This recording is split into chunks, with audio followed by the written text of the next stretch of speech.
ఆకారం ఉంటున్నది. Even atom has a form. ఆకారం లేనటువంటిది జగత్తులో మరొకటి ఏదీ లేదు. There is nothing without a form in the world.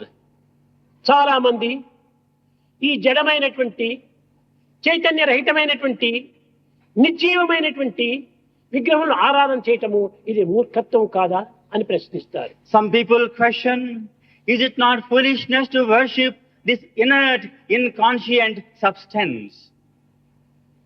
కానీ ఇది తెలియనటువంటి అజ్ఞానం చేత చెప్పేటువంటి విషయములే. These are only the words of the ignorant people. ఈనాడు భారతీయులు 90 కోట్ల మంది భారతీయులు చైతన్యాన్ని కలిగించేటువంటి యొక్క జాతీయత పతాకాన్ని ఎగురవేస్తున్నారు.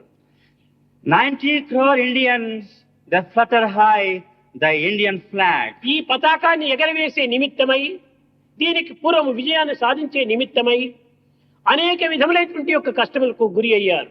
They had to undergo a lot of distress and pain before winning independence. కారాగారములలో బంధింపబడి పడరాని పాట్లు పడ్డారు. They were imprisoned and they suffered. కొంతమంది ప్రాణములను కూడా త్యాగం చేశారు. Some people sacrificed their lives. ఇన్ని విధముల శ్రమను కోర్చి భరించి సహించి ఈ పతాకమును సాధిస్తూ వచ్చారు.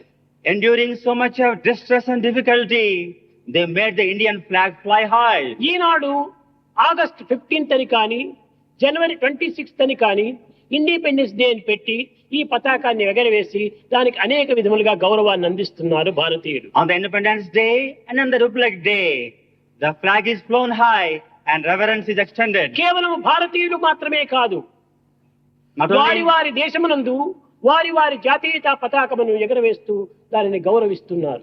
not only Indians, but people of all nationalities, they fly their banner and respect it.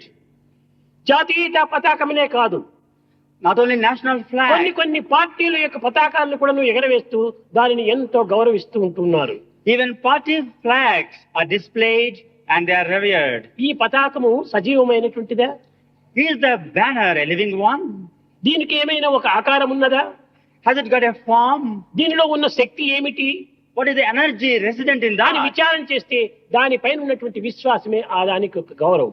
It is the faith that actually fosters reverence for the flag. అదే విధముగానే రాతిని పూజిస్తున్నారంటే రాతిలో చైతన్యం ఉన్నదా? కేవలం ఇది జడమైనటువంటిది కాదా? జీవశక్తి లేనటువంటి యొక్క నిర్జీవాన్ని పూజించడం ఎందుకు అని చెప్పేటువంటి వారు ఈ సత్యాన్ని గుర్తించుకుంటే చక్కగా అర్థమవుతుంది. Those people they ridicule, worshipping the inconscient substance, should realize the truth behind flying the flag.